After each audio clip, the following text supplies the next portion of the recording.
வெற்றி நமதே. வெற்றியாளர்களுக்கு வணக்கம். முதுகலை தமிழாசிரியர் தேர்வு, பட்டதாரி ஆசிரியர் தேர்வு பாடத்திட்டத்தில் இருக்கக்கூடிய கணினி கம்ப்யூட்டர் கற்றுக்கொள்ளுங்கள் அப்படிங்கிற பாடப்பகுதி நம்மளுடைய பாடத்திட்டத்திலே இந்த புத்தகத்தின் பெயர் குறிப்பிடப்பட்டு இருக்கிறது. அதில் இருக்கிற பகுதியை தான் நம்ம என்ன செய்கிறோம் பார்க்குறோம். இதுவரைக்கும் இதுக்கு முன்னாடி உள்ள 3 தலைப்புகள் நம்ம பார்த்துருக்குறோம். இப்போ 4வது தலைப்பு. இந்த காணொலிகள் எல்லாமே நம்மளுடைய பிளேலிஸ்ட்டில் மொத்தமாக இருக்கும். நீங்கள் என்ன செஞ்சுக்கலாம், பார்த்துக்கலாம். சேனல் முதல் முறையாக பார்க்குறீங்க அப்படின்னா சப்ஸ்கிரைப் பண்ணிக்கோங்க. உங்களுடைய நண்பர்களுக்கும் பகிருங்கள். டெஸ்ட் பேட்ச் UGTRBக்கான டெஸ்ட் பேட்ச் அவைலபிளாக இருக்குது. அதுக்கான குரூப் லிங்க் டிஸ்கிரிப்ஷனில் கொடுக்குறேன். ஜாயின் பண்ணிக்கோங்க. உங்களுடைய நண்பர்களுக்கும் அதை நினச்சிங்க பகிர்ந்து கொள்ளுங்கள். கம்ப்யூட்டர் உபயோகிப்பாளர்கள் அறிய வேண்டிய பாகங்கள் நிறைய. இப்போ கம்ப்யூட்டரை பொறுத்தளவுக்கு நமக்கு எல்லாமே தெரியும். ஓரளவுக்கு நம்ம வெளியில் பார்க்குறது அதில் தெரியும். ஆனால் தேர்வு நோக்கில் நம்ம பார்க்கும்போது அதனுடைய பாகங்கள் எவ்வாறு அழைக்கப்படுகிறது, அந்த பாகங்களுடைய பயன்கள் என்ன அப்படிங்கிறத நம்ம தெரிஞ்சுக்கிறது ரொம்பவே அவசியமான ஒன்று. பல மின்னணு பாகங்கள் ஒட்டுமொத்தமாக சேர்ந்த ஒரு இதுதான் கணினியாக என்ன செய்யப்படுது, செயல்படுது. ஒரே ஒரு பொருளை வச்சு மட்டும் கணினியை இயக்க முடியாது. அது என்னென்ன அப்படிங்கிறத நம்ம பார்ப்போம். முதல்ல நமக்கு மவுஸ்னால் என்னன்னு தெரியும். அந்த சுட்டி கையில் வச்சு நம்ம ட்ராக் பண்ணுறதுக்கு, மூவ் பண்ணுறதுக்கு, ஸ்க்ரோல் பண்ணுறதுக்கு எல்லாத்துக்குமே அது என்ன செய்யும், பயன்படும். கம்ப்யூட்டரில் இயங்கக்கூடிய மென்பொருட்களின் பட்டனை மற்றும் இயக்க பணிகளை குறிப்பிட்டு தேர்வு செய்ய இந்த மவுஸ் சாதனம் பயன்படுது. அதாவது உள்ளே இருக்கிற அந்த மவுஸ் அப்படின்னோடனே கம்ப்யூட்டரை பயன்படுத்தும் போது ஒரு ஆரோ மார்க் மாதிரி நிற்கும். அதை வச்சு நம்ம எதுக்கு நேராக வச்சு அதை அமுக்குறோமோ அந்த அழுத்தின உடனே என்ன செய்யும், அந்த இடம் ஓப்பன் ஆகணுமா, இல்லை அதில் என்ன நம்ம புதிதாக சேர்க்கணுமா, சேமிக்கணுமா, இந்த மாதிரியான விஷயங்கள் எல்லாம் இந்த மவுஸ் மூலமாக நம்ம என்ன செய்யலாம், பண்ணலாம். 2 பட்டன் 3 பட்டனுடைய மவுஸ்களும் இருக்குது. ஒரு பட்டன் வேலை செய்யவில்லை என்றால் விண்டோஸ் வாயிலாக வலது பட்டனை இயக்க இயலும். அது மாதிரி மவுஸை பயன்படுத்துறது ரொம்ப ரொம்ப சுலபமான ஒன்று. ஆனால் பழக தான் வேகம் வரும். ஏன்னா முதல்ல மவுஸ் நமக்கு ஒரு கட்டுப்பாட்டுகளே இருக்காது. நம்ம ஒரு பக்கம் வைக்கும்போது அது ஒரு பக்கம் போகும். அந்த கட்டுப்பாடுகள்லாம் நம்ம பழக தான் அது நமக்கு என்ன செய்யும், கிடைக்கும். தற்போது கேபிள்களால் கம்ப்யூட்டர்களில் இணைக்கப்படாத ரிமோட் மவுஸ் நம்ம ப்ளூடூத்தில் கனெக்ட் பண்ணுற மாதிரி மவுஸ் எப்போதும் ஒயரில், முன்னாடி பழைய இதில் ஒயரில் கனெக்ட் பண்ணியிருப்பாங்க. ஆனால் இப்போ ஒயர் கனெக்ஷனே கிடையாது. சும்மாவே வச்சு நம்ம ப்ளூடூத் மூலமாக அந்த கனெக்ஷன் பண்ணி என்ன செஞ்சுக்கலாம், பயன்படுத்திக்கலாம். அந்த மவுஸை நகர்த்தினா மானிட்டரில் அம்புக்குறி நகர்ந்து செல்றதை நம்மளால் என்ன செய்ய முடியும், பார்க்க முடியும். இதன் பெயர் மவுஸ் பாயிண்டர் அப்படின்னு சொல்லி என்ன செய்யப்படுது. இதை கிளிக் பண்ணணும். கிளிக் செய்வது என்றால் பாயிண்டரை ஒரு குறிப்பிட்ட ஃபைல் மேலே வச்சு அந்த இது என்ன, அதில் ரைட் கிளிக்கு, லெஃப்ட் கிளிக் அப்படின்னு இருக்கும். ரைட் சைடு அமுக்கிறது, லெஃப்ட் சைடு அமுக்கிறது, இந்த மாதிரியான இதனை தான் லெஃப்ட் கிளிக் அப்படின்னு என்ன செய்கிறோம். இடப்பக்க பட்டனை அழுத்தணும் அப்படின்னா அந்த ஃபைல் என்ன செய்யும், ஓப்பன் ஆகும். வலப்பக்க பட்டனை அழுத்தும் போது ரைட் கிளிக் அப்படின்னு சொல்லி சொல்லப்படுது. இந்த மென்பொருள் முக்கிய கட்டளைகளை கொண்டு உடனடியாக தேர்வு செய்வதற்கு ஏற்றபடி அமைக்கப்பட்டிருக்கு. இப்போ மவுஸில் பொதுவாக என்ன செய்யுது, இந்த 2 பட்டன்கள் தான், ரைட் கிளிக் இது. அதுக்கப்புறம் ஸ்க்ரோல் பண்ணுறதுக்கு ஒரு வீல் ஒன்று இருக்கும். ப்ரோக்ராம்களையும் ஃபைல்களையும் திறக்கிறதுக்கு இந்த 2 முறை டபுள் கிளிக் பண்ணுறது அப்படின்னு சொல்லி சொல்லுவோம். 2 வாட்டி உடனே அமுக்கணும் அப்படின்னா அந்த ஃபைல் என்ன செய்யும், திறக்கப்படும். இந்த கம்ப்யூட்டரில் ஒரு ஃபைலை ஒரு இடத்துல இருந்து மற்றொரு இடத்துக்கு நகர்த்தணும் அப்படின்னா அதில் வச்சுட்டே அழுத்திட்டே என்ன செய்யும், ட்ராக் பண்ணி கொண்டு போகிறது அப்படின்னு சொல்லி சொல்லுவாங்க. இந்த நகர்த்து முறை தான் ட்ராக் அப்படின்னு அழைக்கப்படுகிறது. இதெல்லாம் நம்ம எப்படி புரியலை அப்படின்னு நம்ம யோசிக்காமல் நம்ம கையில் வச்சு பயன்படுத்துகிற அந்த கணிப்பொறியை வச்சு அதை யோசிச்சுட்டு பண்ணோன்னா எந்தெந்த பொருளோட பயன்பாடு என்ன அப்படிங்கிறது நம்மளால் ரொம்ப கரெக்டாகவே என்ன செய்ய முடியும், யூகிச்சுக்க முடியும். தேர்வு நேரத்துலையும் குழப்பம் இல்லாமல் இருக்கும். கம்ப்யூட்டரில் தகவல்கள் உள்ளீடு செய்கிறதுக்கு இந்த கீபோர்டு பயன்படுது. கீபோர்டு நம்ம எல்லாமே பார்த்துருப்போம். அதில் அந்த லெட்டர்ஸ் எல்லாமே இருக்கும். சிம்பிள்ஸ் இருக்கும். அதாவது ஆச்சரியக்குறி, புள்ளி, கமா, இந்த மாதிரியான குறியீடுகள் அதில் இருக்கும். எண்கள் இருக்கும். அப்புறம் அழிக்கிறது, அப்புறம் முன்னாடி இப்போ நகர்த்த, பின்னாடி நகர்த்த, அந்த அம்புக்குறிகள்லாம் என்ன செய்யும், 4 அம்புக்குறிகள் கொடுத்துருப்பாங்க. மேல் நோக்கி செல்ல, கீழ் நோக்கி வர, வலது பக்கம் செல்ல, இடது பக்கம் செல்ல அப்படின்னு சொல்லி அம்புக்குறிகள் கொடுத்துருப்பாங்க. இந்த இதெல்லாமே இந்த கீபோர்டில் என்ன செய்யும், இருக்கும். ஒவ்வொரு எழுத்துக்கும், எண்ணுக்கும், குறியீட்டுக்கும் இந்த கருவியில் தனித்தனி விசைனா அந்த தனித்தனி கீகள் என்ன செய்யும், இருக்கும். அதே மாதிரி கீபோர்டு 101 விசைகள் அல்லது 108 விசைகளுடனோ தயாரிக்கப்படுது. இது முக்கியமானது, பார்த்துக்கோங்க. 101, கீஸ் இருக்கும், இல்லை 108 கீஸ் இருக்கும். அதில் வந்து ஒவ்வொரு பட்டனாக இருக்குது பார்த்தீங்களா, அது கீபோர்டுகளுக்கு உள்ளேயே கூட மவுஸ் பொருத்தப்பட்டு இப்போ வந்து விற்பனையில் இருக்குது. கீபோர்டில் இப்போ நம்ம லேப்டாப் பயன்படுத்தணும்னு பார்த்தீங்கன்னா லேப்டாப்ல என்ன செஞ்சுருப்பாங்க, அதுலேயே இப்படி தடவினோம் அப்படின்னா அந்த இடம் மவுஸ் மாதிரி நமக்கு பயன்படும். இந்த மாதிரி கீபோர்ட்லேயும் இருக்கிற மாதிரி மவுசஸ் இப்போ இருக்குது. 1999 நடந்த தமிழ் இணைய மாநாட்டிற்கு பின்பு அறிமுகப்படுத்தப்பட்ட தமிழ் அச்சு முறையில் கீபோர்டுகள் என்ன செய்யுது இருக்கு. அதாவது இந்த கவர்மெண்ட் லேப்டாப்லாம் கொடுத்துருக்கிறதுல பார்த்தீங்கன்னா ஆங்கிலத்தில் கொடுத்துருக்க மாதிரி லெட்டர்ஸ் வந்து எதில் கொடுத்துருப்பாங்கன்னா தமிழ்லையும் கொடுத்துருப்பாங்க. அப்போ நம்ம தமிழ்லையும் அதை வந்து என்ன செஞ்சுக்கலாம், அந்த பட்டனை அமுக்கும் போது அந்த விசையை வந்து அழுத்தும் பொழுது நமக்கு தமிழ் எழுத்துக்கள் அங்கே என்ன செய்யும், கிடைக்கும். இதன் மூலமாக நம்ம ஆங்கிலத்தையும் தமிழையும் ரொம்ப எளிதாக டைப் பண்ணலாம். அதோடு மட்டும் இல்லை பார்த்தீங்கன்னா இப்போ வந்து தங்கிலீஷ் இப்போ நம்ம செல்ஃபோனில் வந்து டைப் பண்ணுற மாதிரி தமிழில் இங்கிலீஷில் டைப் பண்ணி தமிழ் வார்த்தையை அம்மா அப்படிங்கிறது AMMA அம்மா அப்படின்னு டைப் பண்ணோம்னா அங்கே தமிழில் அம்மான்னு வரும். இந்த மாதிரி நம்ம என்ன செஞ்சுக்கலாம், பயன்படுத்தக்கூடிய முறைகள் கூட இப்போது முன்னேறி வந்திருக்கு. மல்டிமீடியா கிட் அப்படிங்கிறது கிராஃபிக்ஸ், ஒளி அமைப்பு, வீடியோ டைட்டிலிங் ஆகியவற்றை கூட்டாக பயன்படுத்திடும் ஒரு சாதனம். மல்டிமீடியா கிட் அப்படிங்கிறது நல்லா பார்த்துக்கோங்க. கிராஃபிக்ஸு, ஒளி அமைப்பு, வீடியோ, டைட்டில் போடுறது, இது எல்லாத்தையும் சேர்த்து செயல்படக்கூடியதான் இந்த மல்டிமீடியா கிட் அப்படிங்கிறது. ஒரு மல்டிமீடியா கிட்டில் ஒளி தொகுப்பு கார்டுகள் இருக்கும், ஒளி பெருக்கிகள் இருக்கும், மைக்கு, சிடிக்கள், சிடி டிரைவுகள், இது எல்லாமே என்ன செய்யும் இருக்கும் உள்ள மல்டிமீடியா. இதில் இது எல்லாமே இருக்கும். இந்த மல்டிமீடியா சாதனங்களை ஒரே பாக்கெட்டாக வாங்குவது நல்லது. சில்லறையாக வாங்கினா ஒவ்வொரு பொருளுக்கும் வெவ்வேறு தயாரிப்பு நிறுவனங்களாக அது இருக்கும். அதே மாதிரி அதனுடைய பயன்பாடு முறைகளும் வேற வேறையா இருக்கும். சவுண்ட் கார்டுகள் 32 பிட் அளவுடையதாக வாங்கணும். ஒளிபெருக்கிகளை ஜோடியாக ஒளித்தரத்துடன் பொருத்த வேண்டும். தற்போது இந்த எல்லாமே சரவுண்ட் ஸ்பீக்கர் டெக்னாலஜியோட 6 ஸ்பீக்கர்களாக புழக்கத்தில் இருக்கு. இப்போ நாம் ஒளிபெருக்கியில் அந்த சத்த அளவுகளை கூட்டவோ குறைக்கவோ என்ன செஞ்சுக்கலாம், பயன்படுத்திக்கலாம். இப்போ நிறைய நம்ம கையில் பயன்படுத்தி கொண்டு இருக்கிற அந்த மடிக்கணினியில் பார்த்தீங்கன்னா அதிலே வந்து என்ன செஞ்சுருப்பாங்க, அந்த ஸ்பீக்கர்ஸ் வந்து கொடுத்துருக்குறாங்க. அப்போ அதில் ஓரளவுக்கு சத்தம் வரும். அதில் நம்ம வந்து எக்ஸ்டர்னலாக இந்த ஸ்பீக்கரை வந்து இணைக்கிறதா இருந்தாலும் வேறு ஸ்பீக்கரை நம்ம என்ன செஞ்சுக்கலாம், இணைச்சிக்கலாம். இந்த மல்டிமீடியா கிட் அப்படிங்கிறது ஒரே பெட்டியாக கூட்டாக வாங்கும்போது சில நல்ல சிடிக்கள் அவங்க வந்து என்ன செய்வாங்க, இலவசமாக கொடுப்பாங்க. இவ்வாறு வாங்குபவர்கள் வந்து கிரியேட்டிவ் போன்ற புகழ்பெற்ற கம்பெனியின் தயாரிப்புகளை வாங்குறது வந்து எனது ரொம்ப நல்லது.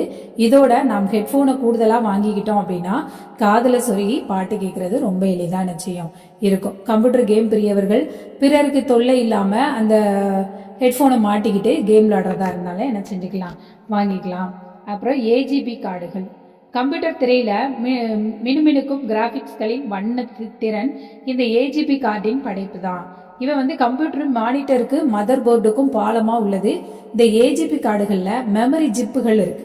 இப்போ மெமரி ஜிப்புகள் எதில் இருக்குது அப்படின்னா ஏஜிபி கார்டுகளில் மெமரி ஜிப்புகள் இருக்குது. இந்த மெமரி ஜிப்புகளின் அளவை நம்ம வந்து என்ன செய்யணும், அதிகரித்தா வண்ணத்திறனும் செயல்பாடுகளும் என்ன செய்யும், வேகமாக இருக்கும்.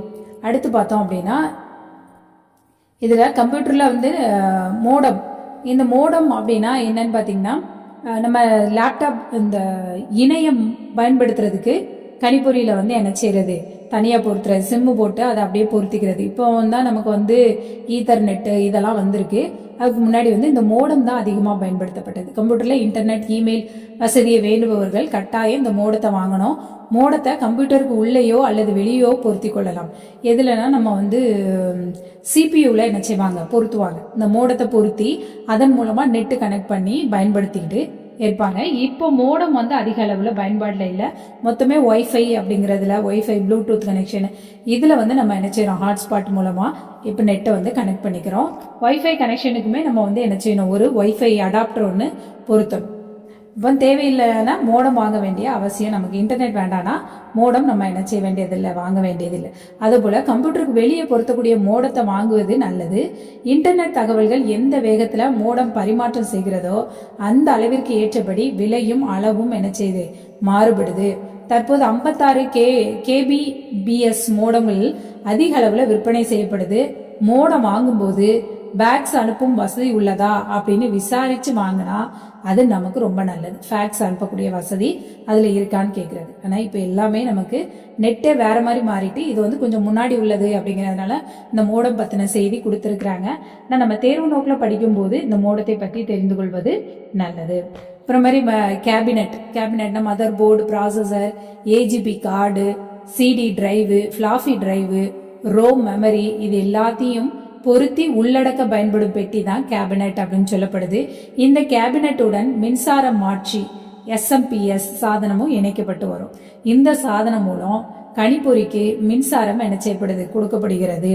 அப்புறம் நம்முடைய வேலைகள் முடிந்தவுடன் தானா கம்ப்யூட்டர் அணைக்கும் கேபினெட்டுகளும் இருக்கு. இந்த கேபினெட்டுகளை அந்த யூபிஎஸ் இதுல நம்ம ஆஃப் பண்றது இதெல்லாம் வருது இல்லையா, இதுதான். இந்த கேபினெட்டுகள் காற்றோட்டமாகவும் உறுதியாகவும் மிக எளிதில் சூடாகாததாகவும் உள்ள தயாரிப்பாக வாங்குறது ரொம்ப நல்லது. அடுத்து ஃபிளாஃபி டிரைவ் ஏற்கனவே முன்னாடி ஒருக்க நம்ம அந்த ஸ்டோரேஜ் டிவைஸ்ல பார்த்துருந்தோம்.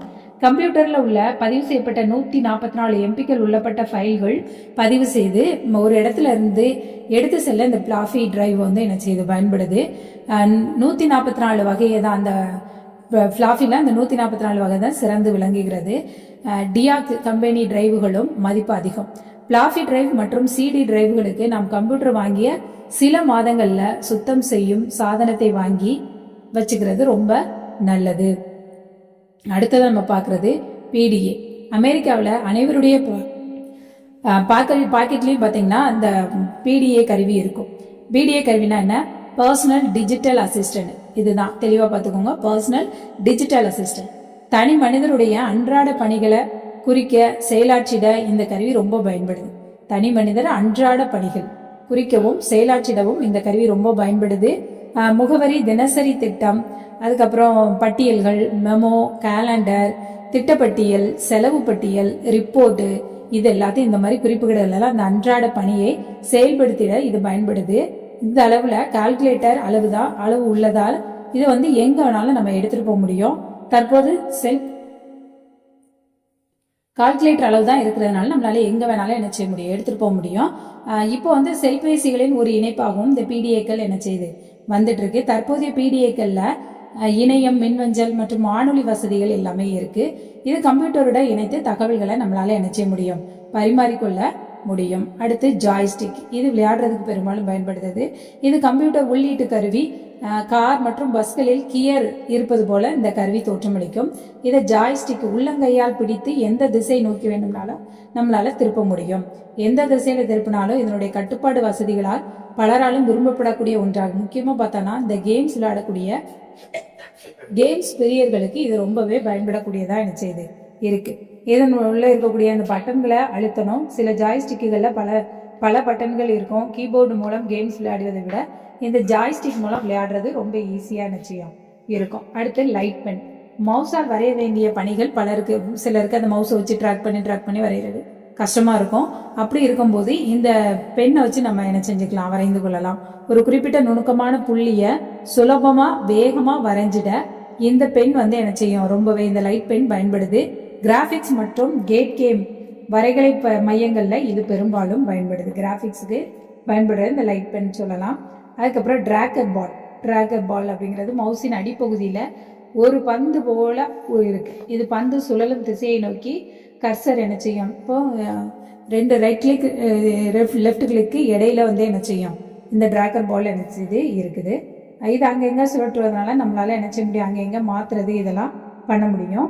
இந்த உள்ளீட்டு கருவியை கேனிங்டன் மைக்ரோவேர் நிறுவனம் ஆப்பிள் மெக்கின்டோஸ் கணினிகளுக்காக முதல்ல வெளியிட்டது. இது முக்கியமான செய்தி, பார்த்துக்கோங்க. இந்த டிராக்கிங் இதை வந்து உள்ளீட்டு கருவியை கேனிங்டன் மைக்ரோவேர் கம்பெனி, அடுத்து ஆப்பிள் மெக்கின்டோஸ் கணினிகளுக்காக முதல்ல வெளியிடுது. யாரு எதுக்காண்டி வெளியிட்டாங்க அப்படிங்கிற செய்தி வரும். அதுக்கப்புறம் டச் பேட்னா கீபோர்டினுடைய ஒரு பகுதியாகவே இந்த டச் பேடுகள் இருக்கும். டச் பேடுகளில் சமத்தரையில நாம வந்து என்ன செஞ்சிடலாம்னா விரலை வச்சு எழுதலாம். தடவக்கூடிய திசையில கர்சர்கள் செல்லும். நம் கணினி திரையில் வேண்டிய இடத்துல கர்சர் செல்லும் போது விரலை அழுத்தி கிளிக் செஞ்சுக்கலாம். பெரும்பாலும் இந்த டச் பேடுகள் லேப்டாப் கணினிகள்ல பயன்படுது. இதுல நம்ம அந்த மவுஸுக்கு பதிலாக வச்சு லேப்டாப்ல பயன்படுத்துறோம் இல்லையா, அது. அடுத்து பாயிண்டிங் டிஸ்க். இது பென்சிலின் மறுமுனை போன்ற 1/4 சென்டிமீட்டர் விட்டத்துல ரப்பரால் ஆன கருவி. இதை வந்து பாயிண்டிங் ஸ்டிக் அப்படின்னு சொல்றோம். கீபோர்டுல GHB ஆகிய கீகளின் நடுவே இக்கருவி என்ன செஞ்சிருக்கோம், பொருந்தி இருக்கும். GHB இந்த இடத்துக்கு பகுதியில இது பொருந்தி இருக்கும்.